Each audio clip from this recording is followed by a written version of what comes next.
Next अपन बात करने वाले हैं, टॉपिक रहेगा अपना barrier nursing. Barrier nursing, what is barrier nursing, क्या है बैरियर नर्सिंग?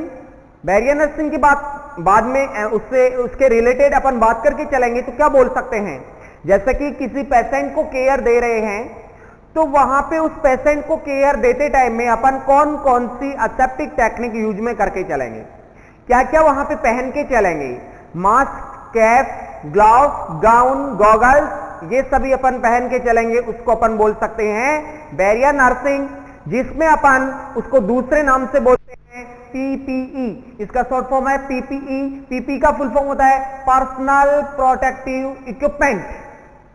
जो बैरियर नर्सिंग होता है उसको दूसरे नाम से जानते हैं personal protective equipment. Personal protective equipment का मतलब होता है कि जो भी अपन डिवाइस पहन के चलते हैं to prevent the cross infection या टू प्रिवेंट द इन्फेक्शन, उसको अपन बोल के चलेंगे बैरियर नर्सिंग। डेफिनेशन की बात करें तो बोल सकते हैं use aseptic technique to prevent the cross infection. यदि अपन क्रॉस इन्फेक्शन को मेंटेन, प्रोटेक्ट करना चाहते हैं, बचाना चाहते हैं, प्रिवेंट करना चाहते हैं, तो अपन एक एसेप्टिक टेक्निक यूज में लेके चलते हैं। वही क्या है, बैरियर नर्सिंग होगी।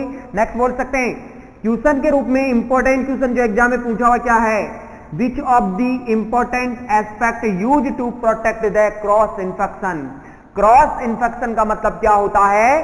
क्रॉस इन्फेक्शन का मतलब यह होता है कि एक पेशेंट से दूसरे पेशेंट में जो इन्फेक्शन जाता है, इन्फेक्शन स्प्रेड होता है, उसी को ही अपन बोल के चलते हैं क्या, क्रॉस इन्फेक्शन। इसमें सबसे इंपॉर्टेंट एस्पेक्ट कौन सा है, which of the important aspect use to protect the cross infection. तो हैंड वॉशिंग की बात करके चलेंगे। हैंड वॉशिंग करके अपन क्रॉस इन्फेक्शन को मिनिमाइज कर सकते हैं, बचा सकते हैं। नेक्स्ट यदि बात करें, अब हैंड वॉशिंग की बात आती है तो साथ में ही बात करके चलेंगे टाइप्स ऑफ हैंड वॉशिंग। तो हैंड वॉशिंग के कौन कौन से टाइप्स होते हैं?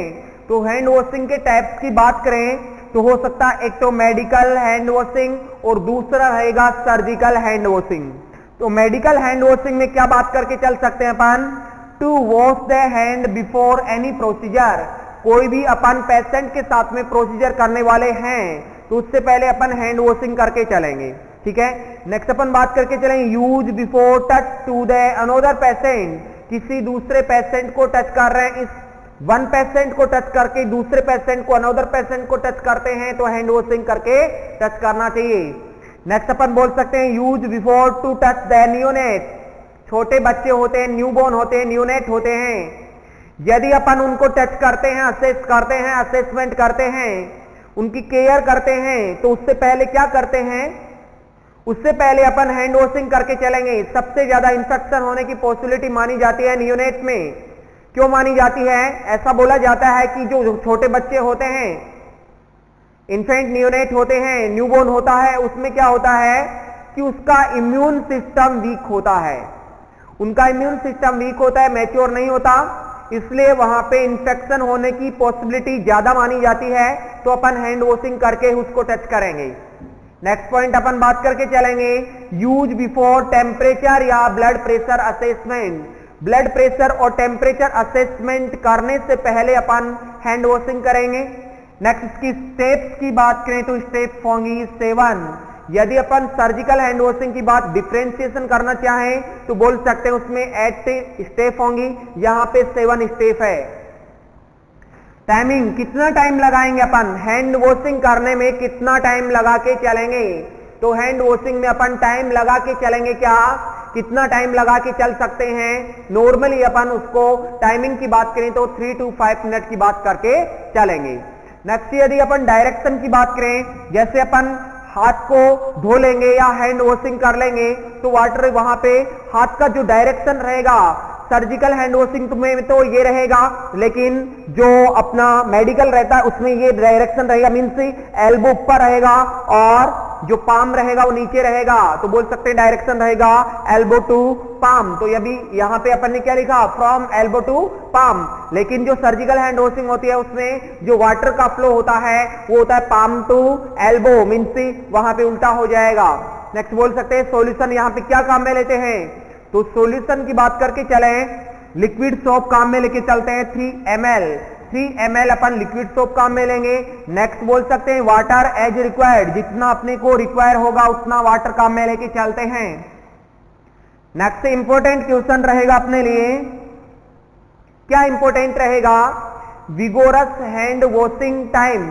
विगोरस हैंड वॉशिंग समझना ध्यान से, यदि अपन फोकस करेंगे क्या हैंड वॉशिंग वो भी विगोरसली। विगोरस का मतलब होता है फुल फोर्सफुली अपन करते हैं। यदि फोर्स लगा के हैंड वॉशिंग करेंगे, ये फोर्स लगा के कर रहे हैं, मीन्स वो कौन सी हैंड वॉशिंग रहेगी? वो रहेगी forcefully hand washing, vigorous hand washing. उसमें टाइमिंग होता है ओनली 15 सेकेंड का टाइम होता है, ज्यादा टाइमिंग की बात नहीं करेंगे। नेक्स्ट अपन इसी के साथ बात करना चाहें तो अगला टाइप रहेगा अपना सर्जिकल हैंड वॉशिंग। तो सर्जिकल हैंड वॉशिंग किसको बोलेंगे? जब कभी अपन सर्जिकल प्रोसीजर करने जा रहे हैं, किसी पेशेंट की सर्जरी करने जा रहे हैं, तो उस टाइम में उससे पहले अपन जो हैंड वॉशिंग करते हैं तो उसको ही अपन बोल के चलते हैं सर्जिकल हैंड वॉशिंग। इसमें क्या क्या डिफरेंस वाली बात रहेगी वो सभी अपन बातें करके यहां पे चलेंगे। तो यहां पे बात करेंगे second type of hand washing, that is surgical hand washing. Surgical hand washing क्या है? Surgical hand washing, surgical hand washing में बोल सकते हैं क्या, नॉर्मली अपन बात करना चाहें तो क्या कर सकते हैं? Surgical hand washing to perform या यूज बिफोर द सर्जरी। तो इसको सर्जिकल हैंड वॉशिंग यूज या परफॉर्म बिफोर सर्जरी, या फिर बोल सकते हैं बिफोर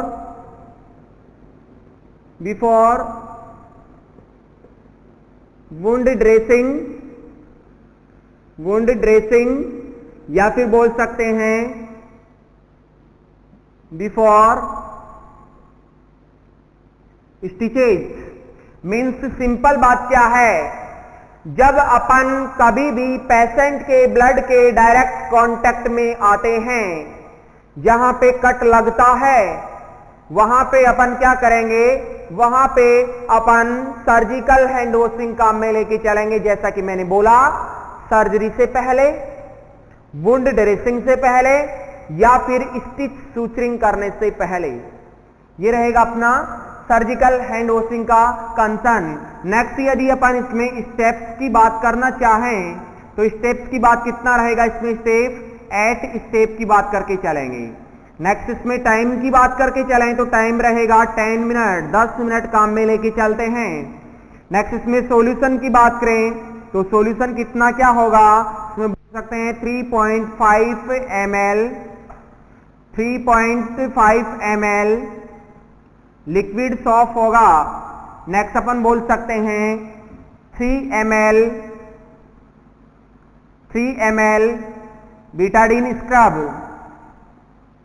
बीटाडीन स्क्रब रहेगा।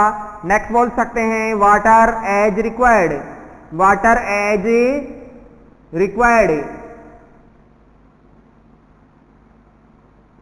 वाटर कितना रहेगा, जितनी अपने को जरूरत रहेगी उतना वाटर रहेगा।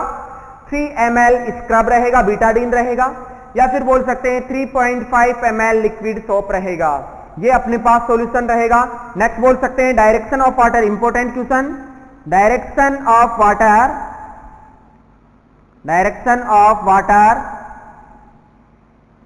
फ्रॉम palm to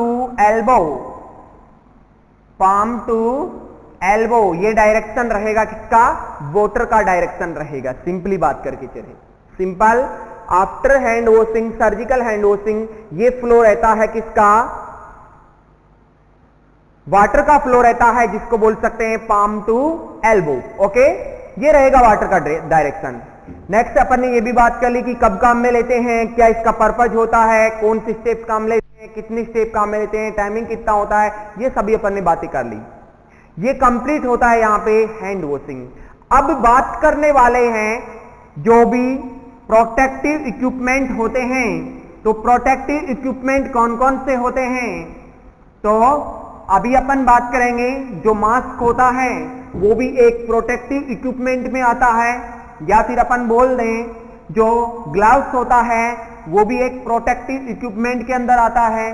तो ये सभी बात करके चलेंगे अपन प्रोटेक्टिव इक्विपमेंट कौन कौन से होते हैं और कब अपन काम में लेके चलते हैं, इनका यूज क्या होता है। तो सबसे फर्स्ट हेडिंग अपन लगा के चलेंगे यहां पे प्रोटेक्टिव इक्विपमेंट, नोट डाउन करके चलेंगे। प्रोटेक्टिव इक्विपमेंट कौन कौन से होते हैं? फर्स्ट लिस्ट में बात करेंगे अपन रेस्पिरेटरी बैरियर। फर्स्ट रहेगा रेस्पिरेटरी बैरियर। रेस्पिरेटरी बैरियर में बात करके चलेंगे। रेस्पिरेटरी बैरियर में अपन क्या बात करके चलेंगे कि रेस्पिरेटरी बैरियर में अपने को क्या चाहिए?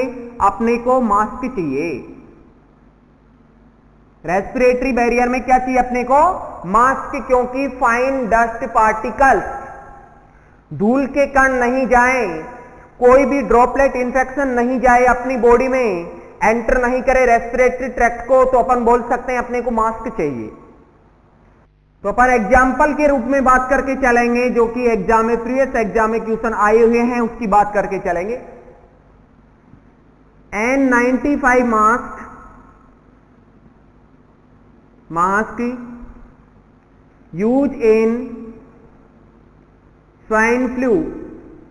स्वाइन फ्लू के अंदर N95 मास्क यूज में लेके चलते हैं। वेरी इंपॉर्टेंट क्वेश्चन, अपनी एग्जाम के पॉइंट ऑफ व्यू से सबसे इंपॉर्टेंट क्वेश्चन होने वाला है। स्वाइन फ्लू वाले पेशेंट में N95 मास्क काम में लेके चलते हैं। नेक्स्ट बात करने वाले हैं second point, HEPA mask. HEPA mask कब काम में लेते हैं? HEPA mask use in TB patient, tuberculosis patient, to protect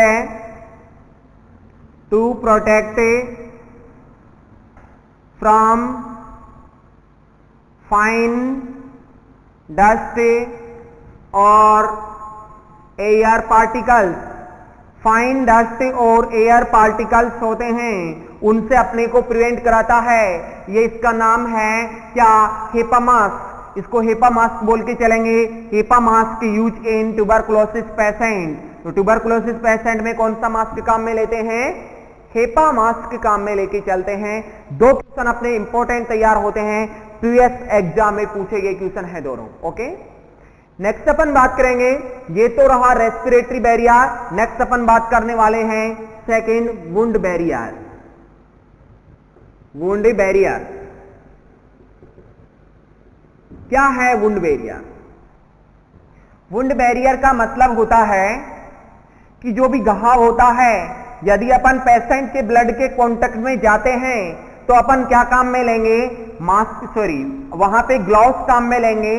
तो ग्लव्स के बारे में बात करके चल सकते हैं, या फिर अपन और भी बहुत सारे वहां पे प्रोटेक्टिव डिवाइस होते हैं, उसकी अपन बातें कर सकते हैं। तो यहां पे बात करने वाले हैं सिंपल डोनिंग या फिर doffing. What is dawning and what is doffing? What difference between dawning and doffing? Dawning किसको करते हैं? Wearing protective device. Protective device, यदि अपन प्रोटेक्टिव डिवाइस को वियर करते हैं, पहनते हैं, तो अपन उसको बोलते हैं डॉनिंग। और डॉफिंग क्या करेंगे? डी ऑफ करके चलेंगे, रिमूव करके चलेंगे। तो बोल सकते हैं रिमूव द प्रोटेक्टिव डिवाइस। जो प्रोटेक्टिव डिवाइस होता है उसको अपन रिमूव करके चलेंगे, उसको अपन बोल के चलेंगे डॉफिंग। याद रखना, डॉनिंग वियर करना, डॉफिंग रिमूव करना, जो भी प्रोटेक्टिव डिवाइस होता है जैसे कि बोल सकते हैं ग्लव्स, मास्क, एप्रॉन, गाउन, जो भी है अपन बोल सकते हैं। जो अपना सीक्वेंस रहेगा, एक सीक्वेंस से अपन वियर करते हैं, तो सीक्वेंस क्या रहेगा? सबसे फर्स्ट क्या पहनते हैं? सबसे फर्स्ट अपन कैप पहनते हैं, उसके बाद में मास्क पहनते हैं, उसके बाद में गाउन पहनते हैं, उसके बाद में उसके बाद में गॉगल्स पहनते हैं, और लास्ट में अपन ग्लव्स पहन के चलते हैं। इंपॉर्टेंट, ये सीक्वेंस अपना की जो वियरिंग करते हैं, सबसे फर्स्ट किसकी वियरिंग करते हैं? सबसे फर्स्ट वियरिंग करते हैं कैप की, फिर मास्क पहनते हैं, उसके बाद में गाउन पहनते हैं, उसके बाद में गॉगल्स पहनते हैं, उसके बाद में ग्लव्स पहन के चलते हैं। At the last point gloves. Okay, next upon remove करेंगे। सबसे फर्स्ट सीक्वेंस की बातें रिमूव करेंगे, सबसे लास्ट में पहनते उसको सबसे फर्स्ट रिमूव करके चलेंगे ग्लव्स, फिर अपन रिमूव करेंगे किसको? गाउन को। नेक्स्ट अपन गॉगल्स को रिमूव करेंगे,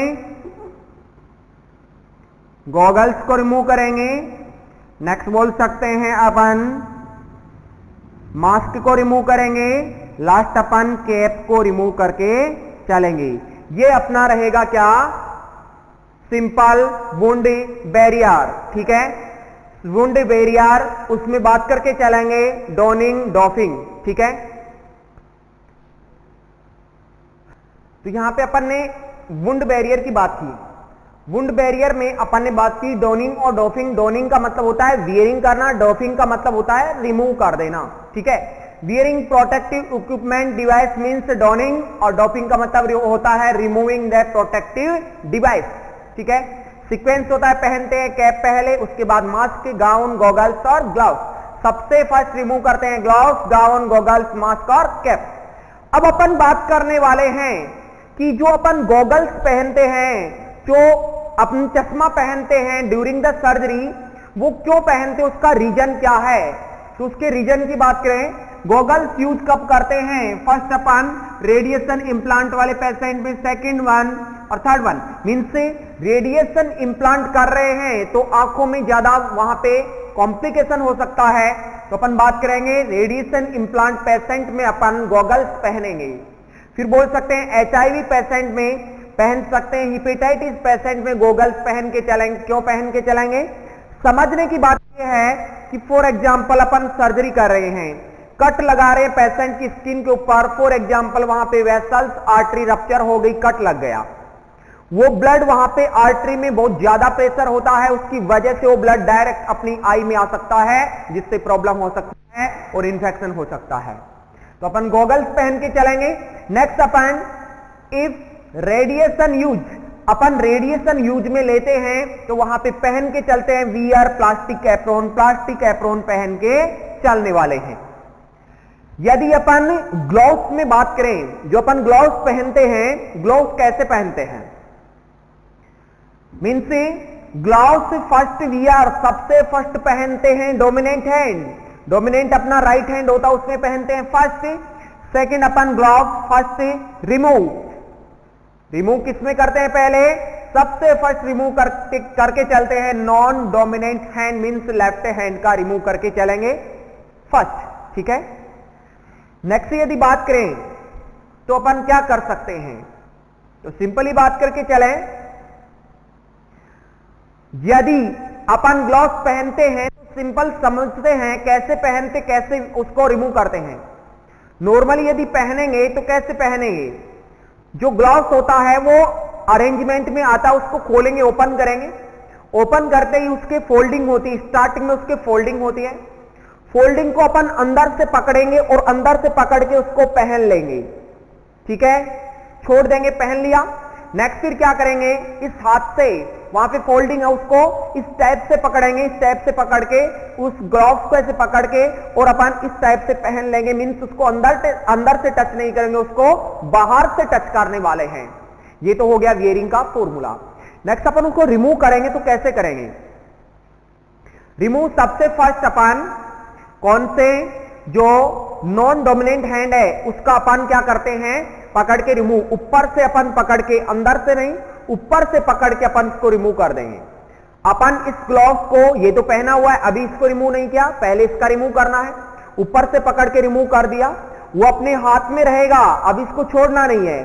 फिर बाद में उसको अंदर से, बाहर से नहीं पकड़ेंगे, ये इंफेक्टेड नहीं है, ये अपना जो हाथ है वो क्लीन है, तो अपन अंदर से ऐसे हाथ डालेंगे और उसको रिमूव कर देंगे।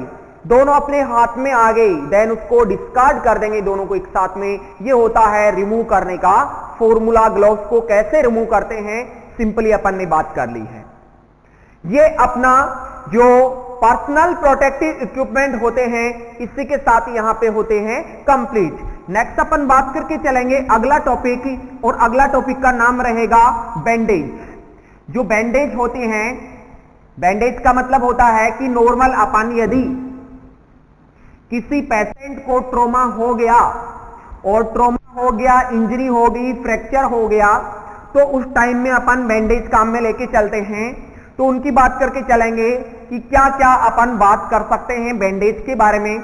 तो उसका टाइप्स की बात करेंगे, उसका पर्पज की बात करेंगे, नेक्स्ट अपन उसके जो पैटर्न होते हैं, जिस पैटर्न से अपन अप्लाई करते हैं, उस पैटर्न की बात करके चलेंगे। तो नेक्स्ट अपना टॉपिक रहेगा, we are discussing about the bandage. अपना टॉपिक रहेगा बैंडेज। नेक्स्ट अपना टॉपिक क्या है? Bandage. What is bandage? Bandage एक प्रोटेक्टिव डिवाइस है टू कवर द वुंड या to give support to the fractured और इंजर्ड पार्ट। बोल सकते हैं bandage, bandage is the protective device, protective device to give support, to give support to the injured और fractured part. Injure और fractured part को support देता है कौन? बैंडेज। फॉर एग्जाम्पल किसी पेशेंट का फ्रैक्चर हो गया, बोन फ्रैक्चर हो गया, उस कंडीशन में क्या करेंगे? बैंडेज से उसको कवर करेंगे और उसको सपोर्ट दे देंगे। यही रहेगा बैंडेज। बैंडेज का पर्पज क्या हो सकता है उसकी बात करके चलेंगे। तो क्या क्या बैंडेज के पर्पज हो सकते हैं, तो अपन बात करेंगे यहां पे पर्पज की, क्या क्या हो सकते हैं पर्पज बैंडेज के। तो बात करेंगे पर्पज। फर्स्ट पर्पज हो सकता है to cover the wound, to cover the wound.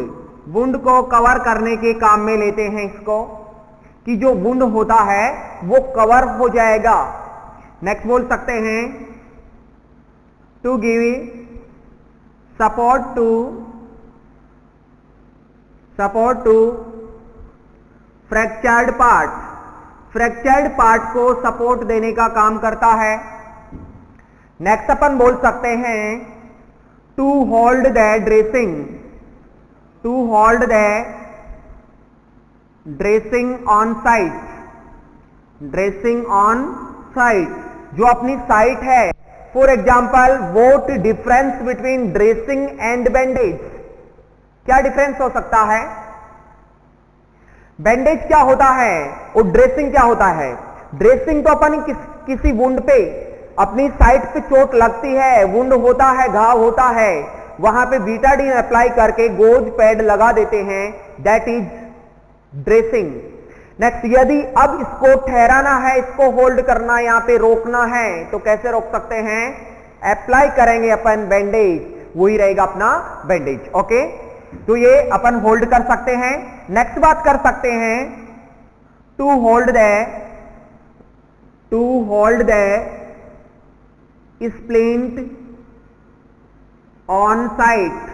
अपनी साइट पे स्प्लिंट को होल्ड करने के लिए काम में ले सकते हैं।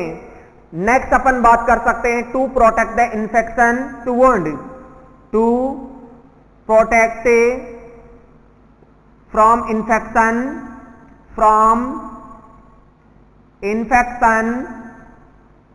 टू वुंड, वुंड को इन्फेक्शन से प्रोटेक्ट करवाता है।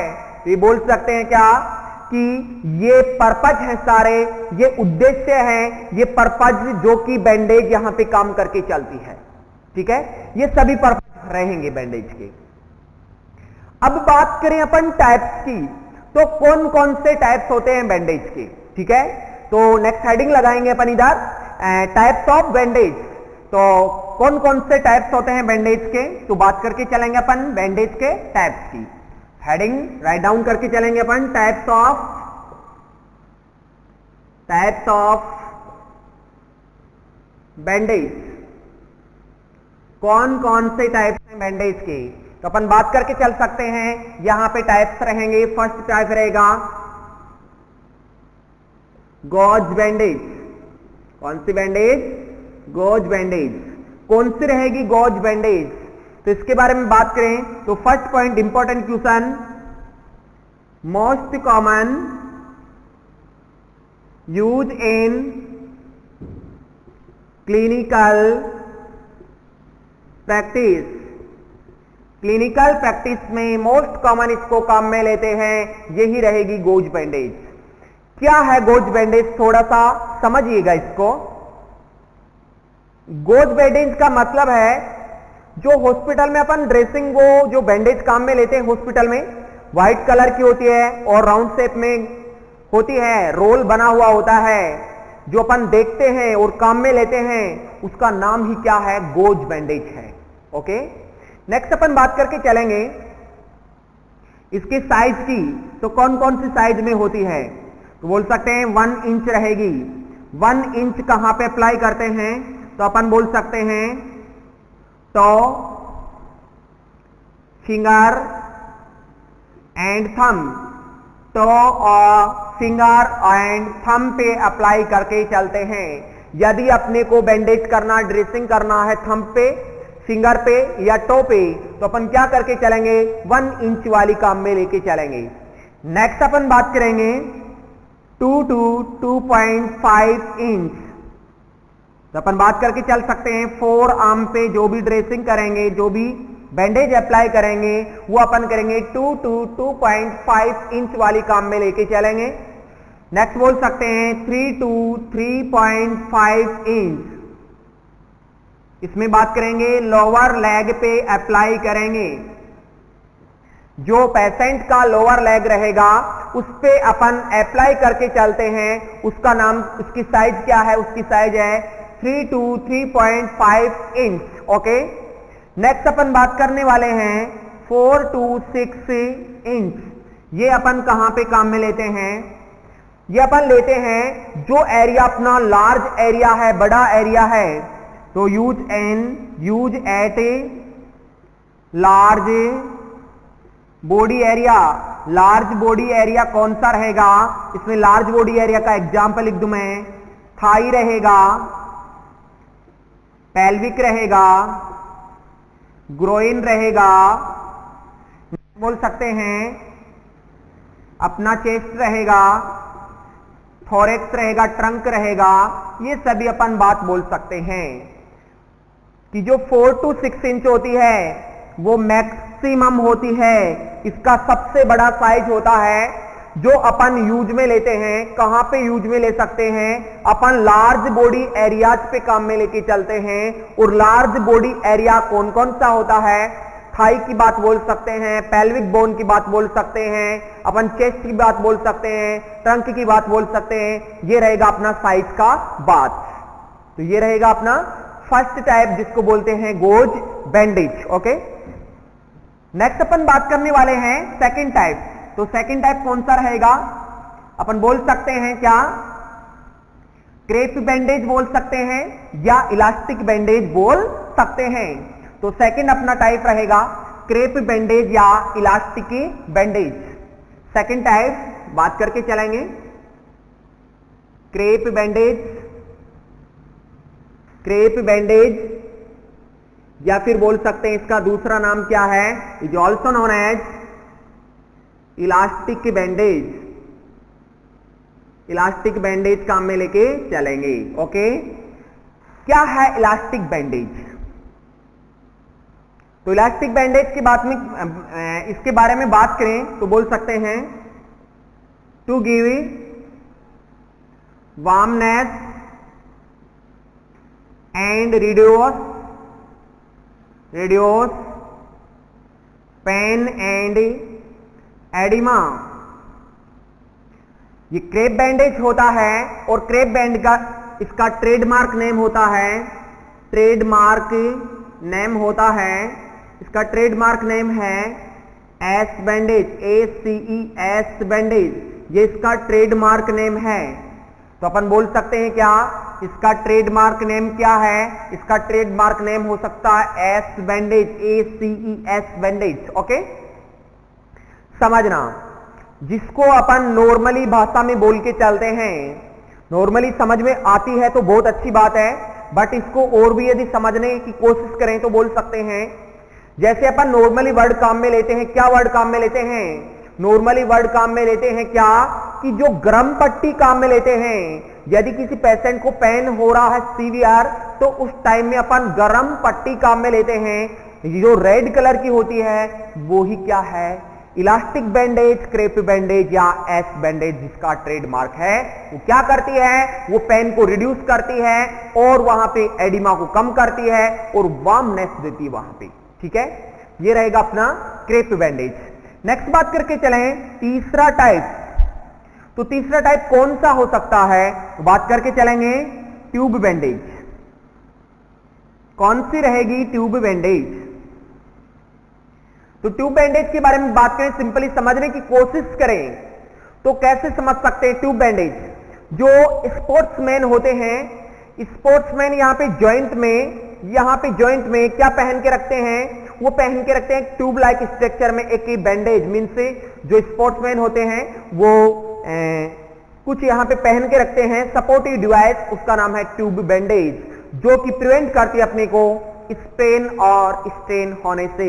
तो यही रहेगा tube bandage. Tube bandage use to protect from sprain and sprain और स्ट्रेन से अपने को प्रिवेंट करता है। What is strain, what is sprain? तो दोनों की बात करके चलेंगे, किसको अपन स्ट्रेन बोलते हैं और किसको अपन स्प्रेन बोलते हैं। तो नॉर्मली अपन बात करें तो स्ट्रेन का मतलब क्या है और स्प्रेन का मतलब क्या है। नेक्स्ट अपन बात करें यहां पे स्प्रेन और स्ट्रेन, तो लिख के चलेंगे स्प्रेन, और इधर बात करें स्ट्रेन। क्या है स्प्रेन और क्या है स्ट्रेन? स्प्रेन में अपन बोल सकते हैं twisting of joint,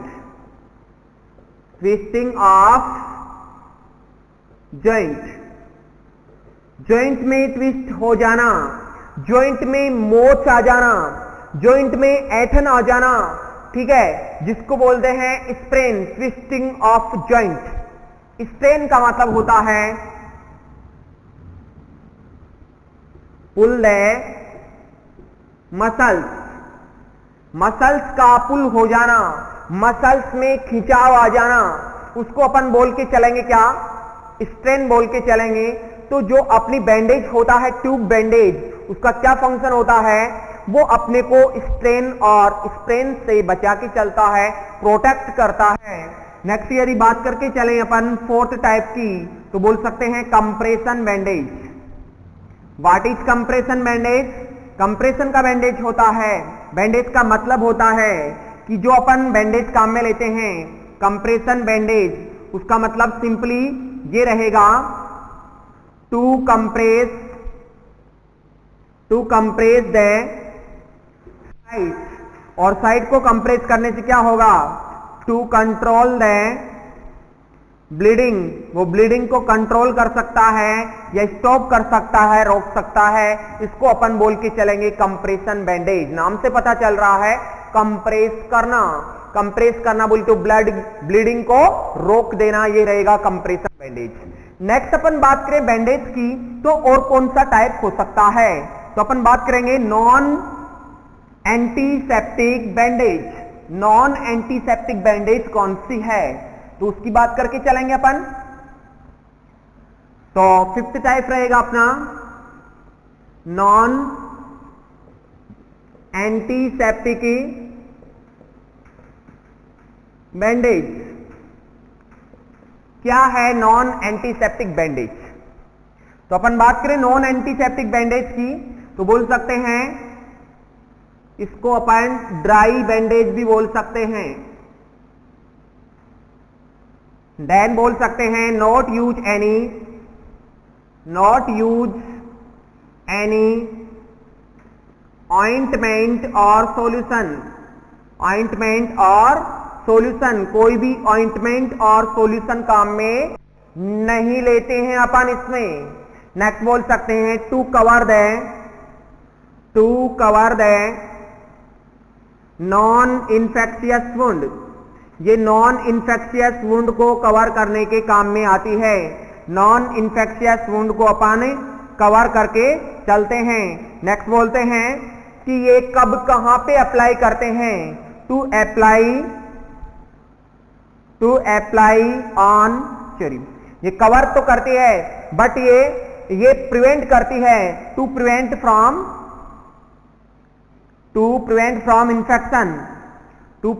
from infection, ये इन्फेक्शन को प्रिवेंट करती है। बोल सकते हैं कि जो इन्फेक्शन होता है, वुंड में इन्फेक्शन हो सकता है, नॉन इन्फेक्शियस वुंड है, तो उस इन्फेक्शन से प्रिवेंट करने के लिए अपन उसको कवर करके चलेंगे। नॉर्मली किससे कर सकते हैं, नॉन एंटीसेप्टिक बैंडेज से अपन उसको कवर करके चल सकते हैं। ये रहेगा अपना नॉन एंटीसेप्टिक बैंडेज। नेक्स्ट अपन टाइप्स की बात करें तो लास्ट टाइप रहेगा अपना antiseptic bandage. What is antiseptic bandage? नाम से पता चल रहा है इसका अपोजिट है, इसका उल्टा रहेगा। इसका उल्टा क्या रहेगा, अपोजिट क्या रहेगा? 6 number antiseptic bandage. Antiseptic bandage क्या इसका मतलब क्या है? एंटीसेप्टिक बैंडेज का मतलब क्या है? यहां पे कोई ना कोई ऑइंटमेंट या सॉल्यूशन काम में लेके चलते हैं। तो लिख सकते हैं यूज डिसइंफेक्टेंट सॉल्यूशन और ऑइंटमेंट, डिसइंफेक्टेंट सॉल्यूशन और ऑइंटमेंट काम में लेते हैं। नेक्स्ट अपन बोल सकते हैं to cover the infectious wound, infectious wound को कवर करने के काम में लेते हैं। ये किसके काम में लेते हैं? जो इन्फेक्शियस वुंड होता है उसको कवर करने के लिए काम में लेते हैं, जिसका नाम होता है एंटीसेप्टिक बैंडेज, जिसमें कोई भी ऑइंटमेंट या सॉल्यूशन काम में लेके चलते हैं। ओके, ये रहेगा एंटीसेप्टिक बैंडेज। ये यहीं पे टाइप्स कंप्लीट होते हैं। किसके टाइप्स कंप्लीट होते हैं? ये होते हैं बैंडेज के टाइप्स कंप्लीट। नेक्स्ट अपन पढ़ने वाले हैं क्या, पैटर्न अप्लाई टू बैंडेज, कि कौन कौन से पैटर्न से अपन बैंडेज अप्लाई करते हैं, वो पैटर्न पढ़ के चलेंगे।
नेक्स्ट अपन बात करके चलेंगे कि अपन बैंडेज के पैटर्न को कैसे अप्लाई करते हैं, मींस बैंडेज को कैसे अप्लाई करेंगे, इसका पैटर्न क्या रहेगा। तो अपन हेडिंग डाल के चलेंगे, नोट डाउन करके चलेंगे, pattern apply to bandage, means अपन जो बैंडेज को अप्लाई करते हैं उसका पैटर्न क्या रहेगा, किस पैटर्न से अपन अप्लाई करके चलेंगे, तो उसकी बात करके चलेंगे। फर्स्ट यहां पे रहेगा फिगर ऑफ एट बैंडेज, सबसे इंपॉर्टेंट है फिगर ऑफ एट बैंडेज। इसका मतलब क्या रहेगा फिगर ऑफ एट बैंडेज का, इसका मतलब ये रहेगा, सिंपल बात करके चलें अपन कि वहां पे फॉर एग्जाम्पल, यहां पे मैं एग्जाम्पल के तौर पे समझाने की कोशिश करूं तो कैसे समझा सकता हूं। फॉर एग्जाम्पल ये एम्पुटेशन पार्ट है, तो अब बात करें amputation, what is amputation. Amputation की बात करें तो बोल सकते हैं फॉर एग्जाम्पल यहां से कोई बॉडी का पार्ट कट गया, वो अलग हो गया, उसका एम्पुटेशन हो गया, सेपरेशन कर दिया उसका, तो बोल सकते हैं उसको क्या बोल सकते हैं कि वहां पे एम्पुटेशन पार्ट पे अपन बैंडेज अप्लाई करेंगे तो कौन से पैटर्न में करेंगे, तो अपन पैटर्न अप्लाई कर सकते हैं नॉर्मली ये, और यहां पे ये मीन से एट बना सकते हैं, तो बोल सकते हैं ये पैटर्न अपन अप्लाई करके चलेंगे। कौन सा पैटर्न है ये, फिगर ऑफ एट बैंडेज है, मीन्स अपन एट वाला निशान बना देते हैं, इसको फिगर ऑफ एट बैंडेज बोल के चलेंगे। जिससे क्या होगा, इससे अपोजिट प्रेशर लगेगा साइड पे और ब्लीडिंग नहीं हो पाएगी, तो बोल सकते हैं to apply the bandage in figure of eight, figure of eight वाले पैटर्न में अपन अप्लाई करके चलेंगे। नेक्स्ट बोल सकते हैं यूज एट एम्पुटेशन पार्ट पे कर सकते हैं। नेक्स्ट बोल सकते हैं जॉइंट्स पे कर सकते हैं, जॉइंट्स में अपन लिख सकते हैं एल्बो जॉइंट हो सकता है। नेक्स्ट अपन बोल सकते हैं नी जॉइंट हो सकता है, ये अपन बोल सकते हैं। नेक्स्ट अपन बात करके चलेंगे और कहां पे अप्लाई कर सकते हैं, एम्पुटेशन पार्ट, सबसे इंपॉर्टेंट क्वेश्चन मार्क करके चलना होगा अपने को। Next joint, important point. Next बोल सकते हैं कि जो अपना क्लेविकल बोन है, क्लेविकल बोन के ऊपर अप्लाई करके चल सकते हैं। ये रहेगा अपना क्या, figure of eight bandage, clavicle bone के ऊपर, जॉइंट्स के अंदर और एम्पुटेशन पार्ट के ऊपर अपन figure of eight bandage apply करके चलेंगे। ठीक है, ये होता अपना figure of eight bandage complete. Next बात करके चलें सेकंड टाइप, तो सेकंड पैटर्न कौन सा हो सकता है, कैप लाइन बैंडेज। तो कैप लाइन बैंडेज क्या है, सेकंड टाइप रहेगा capeline bandage. Capeline bandage, what is capeline bandage, क्या है कैप लाइन बैंडेज। तो अपन बोल सकते हैं कि एक ही कैप, फॉर एग्जांपल ये कोई भी बॉडी पार्ट है, ये बॉडी पार्ट समझो कोई भी बॉडी पार्ट, फॉर एग्जांपल ये हेड है, हेड एक पेशेंट का हेड है, तो हेड के ऊपर अपन फॉर एग्जांपल यहां पे अपन जो अपन अप्लाई करके चलेंगे, जो अपन बैंडेज अप्लाई करके चलेंगे, तो अपन एक कैप नुमा स्ट्रक्चर में करके चलेंगे जिसका नाम है कैप लाइन बैंडेज। ये रहेगी कैप लाइन बैंडेज। ठीक है, ये इसको बैंडेज को कौन सी बैंडेज बोलेंगे, कैप लाइन बैंडेज। एक कैप टोपी के आकार की बैंडेज होगी, उसको कैप लाइन बैंडेज बोल के चलने वाले हैं। ओके, तो यहां पे बोल सकते हैं कैप लाइन बैंडेज कहां पे अप्लाई करते हैं, हेड के ऊपर अप्लाई करके चलते हैं। यहां पे बोल सकते हैं अप्लाई ऑन हेड, हेड के ऊपर अप्लाई करके चलते हैं। नेक्स्ट अपन बात करें, एक स्पाइकल बैंडेज होती है। Third point, spica bandage. Spica bandage कहां पे यूज में लेते हैं?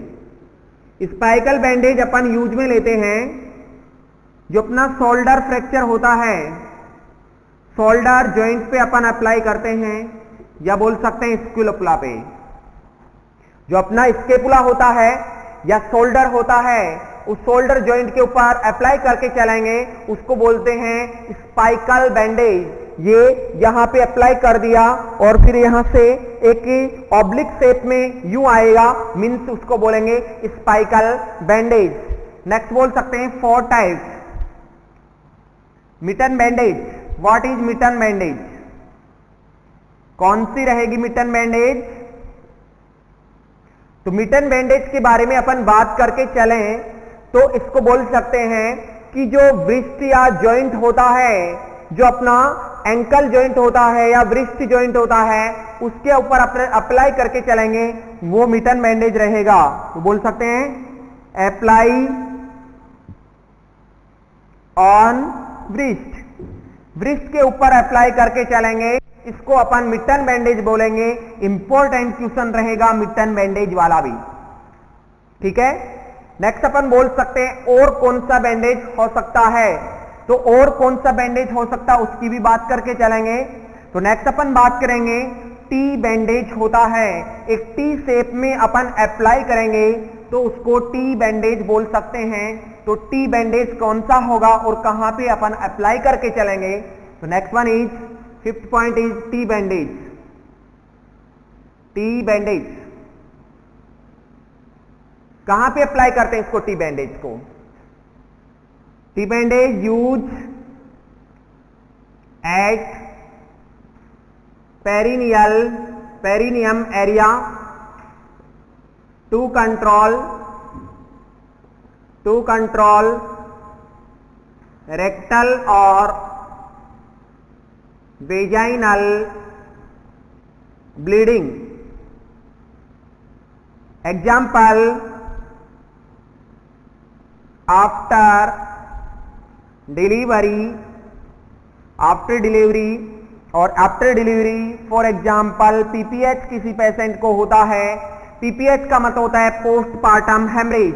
यदि किसी पेशेंट को पोस्टपार्टम हेमरेज होता है, what is postpartum haemorrhage? After delivery यदि किसी पेशेंट को, यदि किसी वुमन को क्या होता है, नॉर्मल डिलीवरी के बाद में more than 500 ml blood loss होता है, तो अपन उसको बोलेंगे पीपीएच हो गया, पोस्टपार्टम हेमरेज हो गया। यदि आफ्टर नॉर्मल डिलीवरी नहीं बोल के अपन जो सिजेरियन सेक्शन होता है, सी सेक्शन होता है, तो सिजेरियन सेक्शन के बाद में more than 1000 ml blood loss हो जाएगा थ्रू द वेजाइना, तो अपन उसको क्या बोल के चलेंगे? PPH, postpartum haemorrhage. तो अपन बोल सकते हैं उस पोस्टपार्टम हेमरेज को रोकने के लिए अपन वहां पे गोज पैड अप्लाई कर सकते हैं, या फिर जो नैपकिन होते हैं, नैपकिन नहीं बोल के अपन उसको क्या बोल सकते हैं, जो कि वहां पे जो पैड्स होते हैं, जो पैड अपन अप्लाई करते हैं, सैनिटरी पैड बोल सकते हैं जिसको, वो सैनिटरी पैड अपन अप्लाई करके और अपन ड्रेसिंग से उसको कवर कर देंगे, उसके ऊपर प्रेशर लगा देंगे, तो नॉर्मली अपन टी ट्यूब बना देंगे। मींस अपनी वेस्ट होती है, कमर होती है, उसके चारों ओर अप्लाई करेंगे और अपन नीचे से मींस उसको ऊपर ऐसे करेंगे, जो अपनी थाई है दोनों उसके बीच में ऐसे करेंगे और उसको चारों ओर से ऐसे बांध देंगे। वो हो जाएगा कौन सी शेप? टी शेप में हो जाएगा, उसको टी बैंडेज बोल के चलेंगे। नेक्स्ट बोल सकते हैं आफ्टर हेमरेडक्टोमी। आफ्टर हेमरेडक्टोमी यदि किसी पेशेंट का हेमरोइड्स का ऑपरेशन करते हैं, पाइल्स का ऑपरेशन करते हैं, तो अपन क्या बोलेंगे वहां पे? आफ्टर हेमरेडक्टोमी पेशेंट को सीवियर ब्लीडिंग हो सकती है, तो अपन क्या करेंगे? अपन वहां पे अप्लाई करेंगे टी बैंडेज, जिससे कि वहां पे गोज पैड और गोज पीस अप्लाई करके अपन प्रेशर लगा देंगे बैंडेज से और टी शेप बना देंगे, उसको अपन टी बैंडेज बोल के चलेंगे। ये सभी टाइप्स कंप्लीट होते हैं।